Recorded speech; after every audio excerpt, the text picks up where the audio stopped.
Welcome back to the Fourth Way Podcast. This episode is the end of our section on propaganda as it relates to abuse. As I'm planning on doing with all of the sections, today I am going to do a review and unpacking episode to close out the section.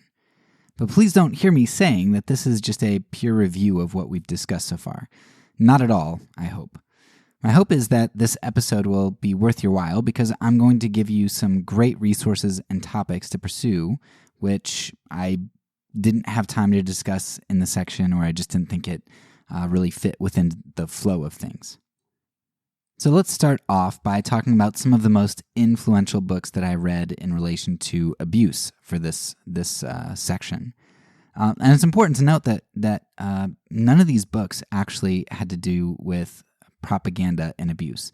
Like, nobody's looking at the idea of propaganda. They look at manipulation and things like that. But I don't think people have really been applying the idea of propaganda to the small scale, like with things like abuse. But I think there's a very clear connection between those things. And I think the absolute best resource that you can get in regard to abuse and power is Why Does He Do That? Of all the books that I've read so far for this season, this book is absolutely the most jam-packed, comprehensive work on a topic that I think I've found. I mean, there's really no one book on race that I could recommend to you, no one book on government and empire and the military or anything like that. But, I mean, this one book on the topic of abuse is so comprehensive and thorough and insightful. Why Does He Do That is a fantastic read and something that you should definitely read. I mean, some people might think that Why Does He Do That is such a good book and so comprehensive and does a great job at that because, maybe abuse requires somewhat less unpacking than something like racism or governmental abuse. But I really do think that, while that might be part of it, I think that the author really nailed this book on abuse. You're going to find absolutely everything that you can imagine on abuse in this book, and you can tell that the author was extremely experienced with the topic.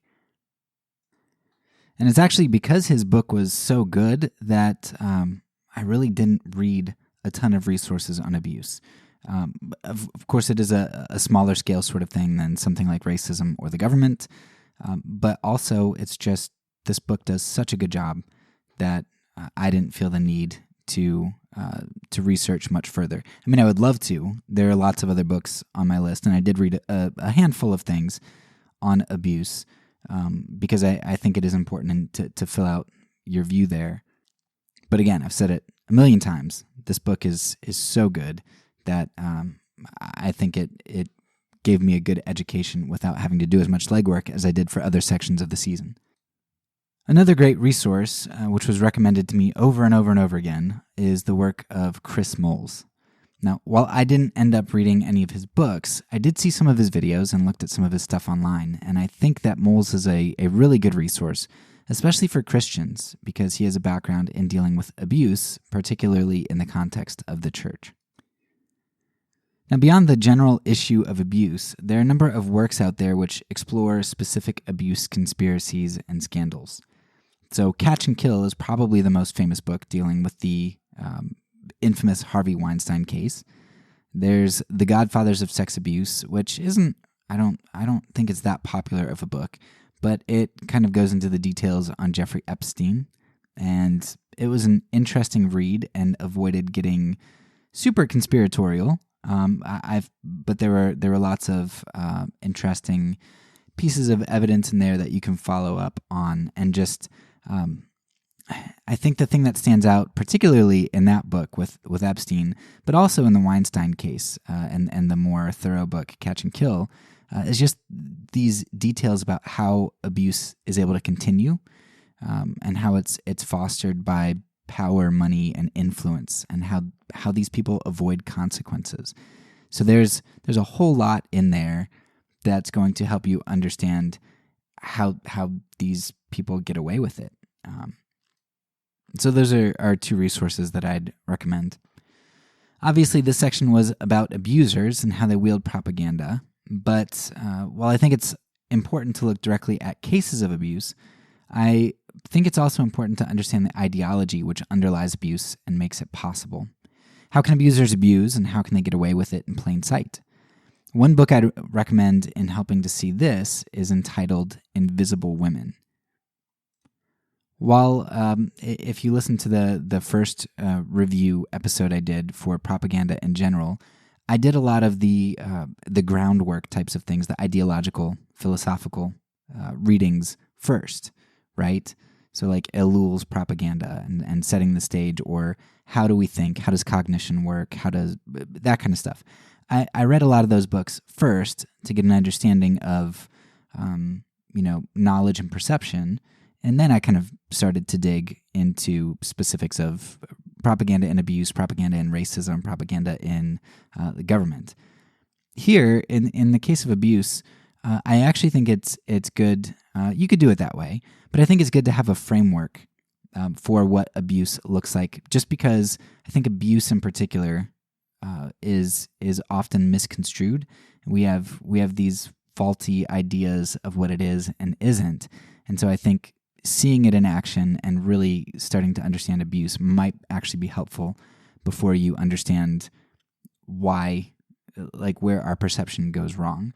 So this book, Invisible Women, is extremely interesting.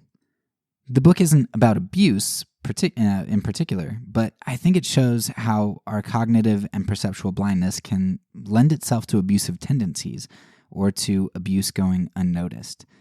The book is fascinating. It explores how women face a number of hardships and health issues, in large part because of the way that objects are designed for men and not women.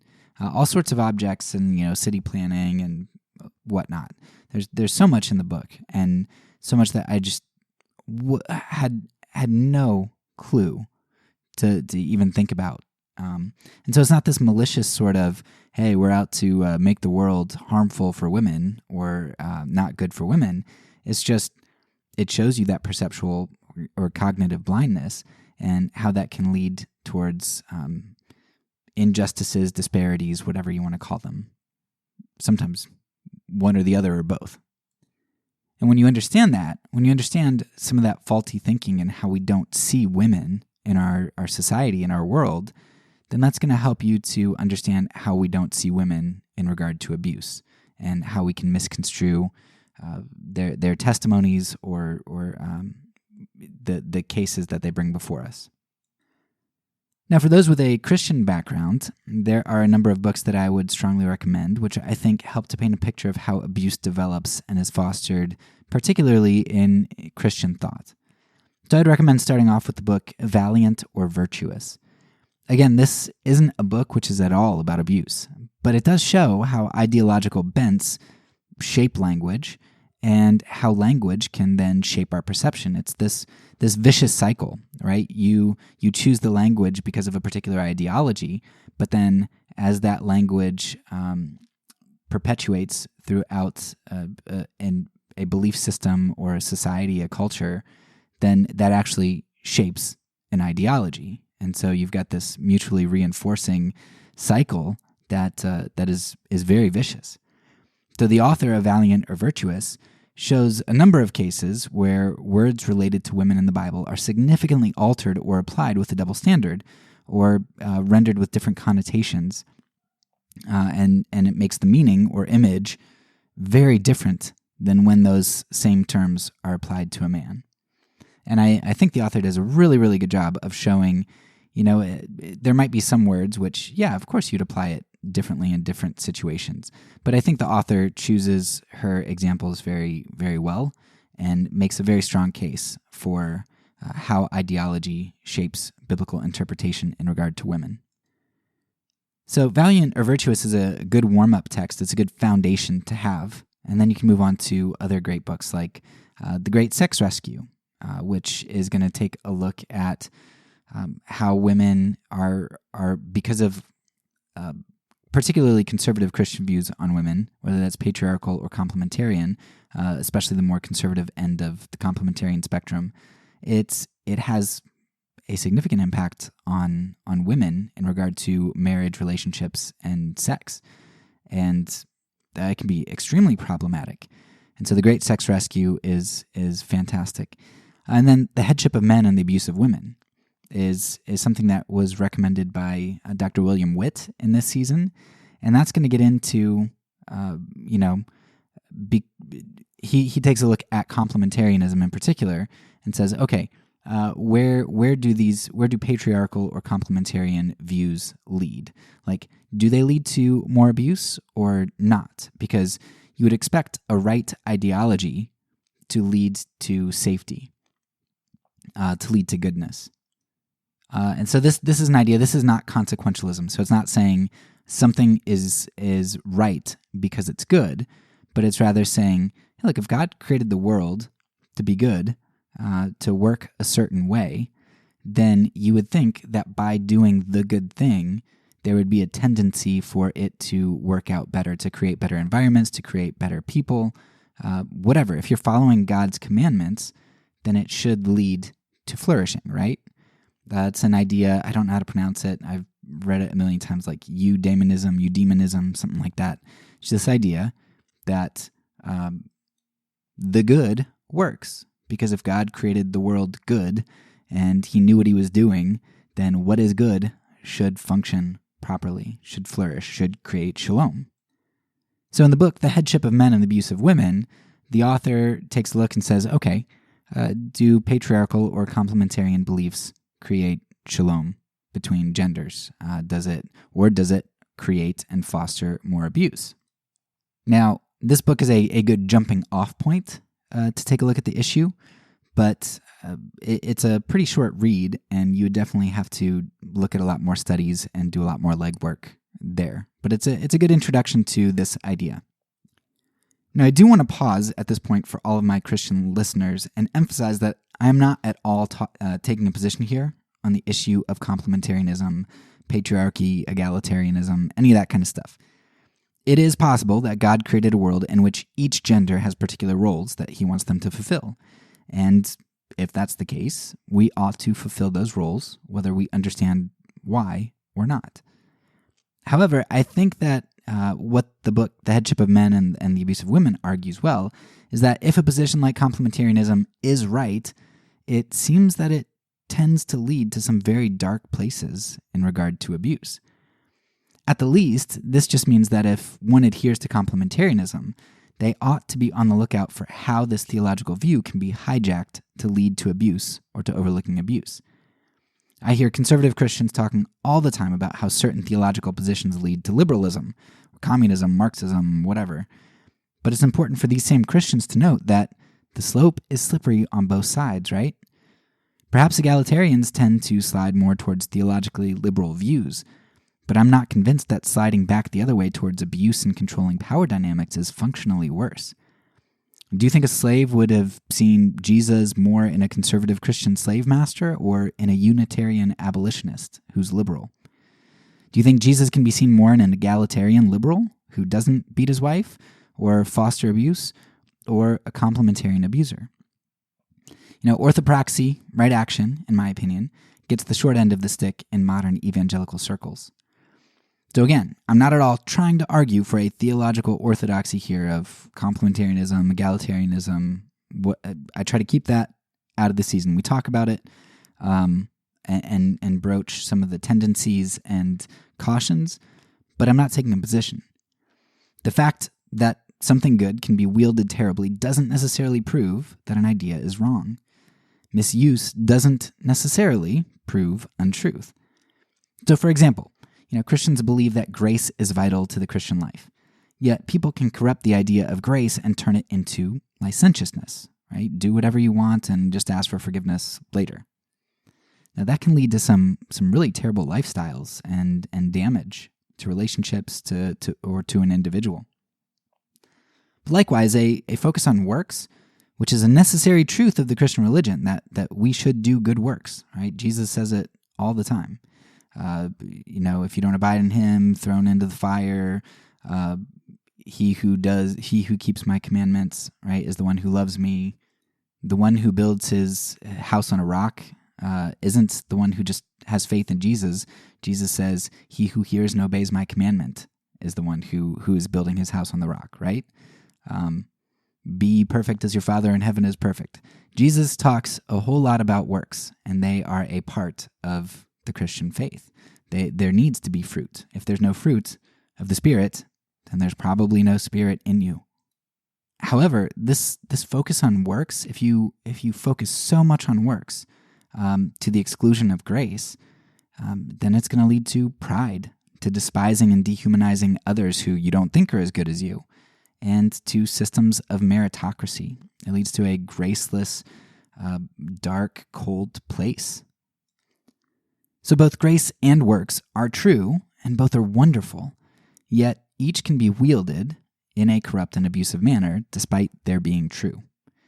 So in this episode, I don't at all want to get into landing on a particular theological position. That's for you to work out.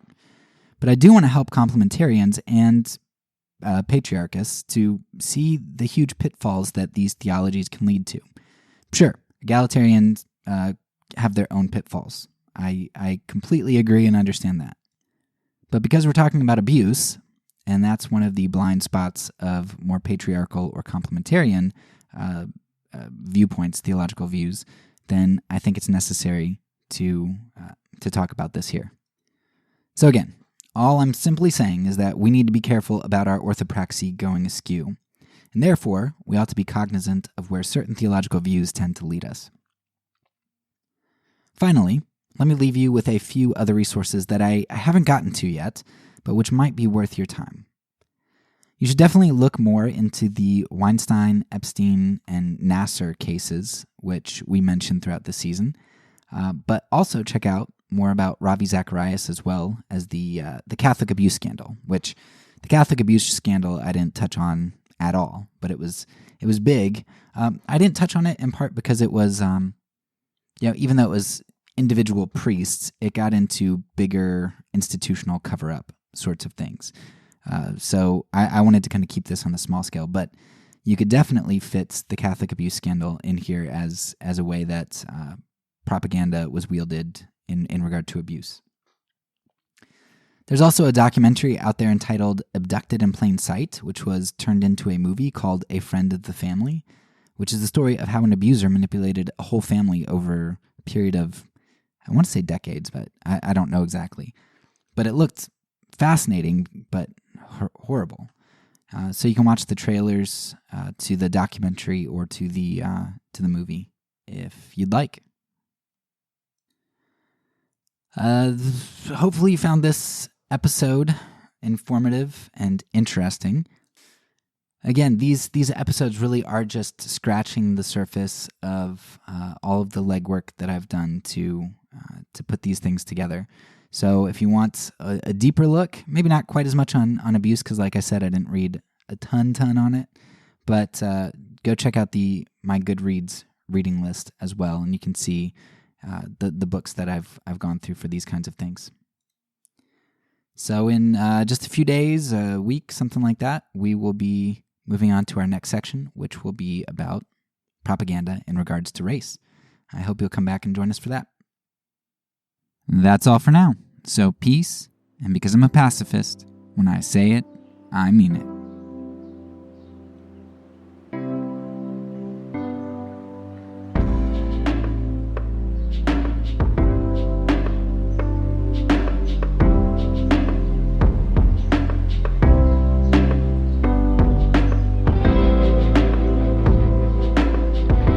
This podcast is a part of the Kingdom Outpost Network. Please check out the links below to find other great podcasts and content related to nonviolence and kingdom living.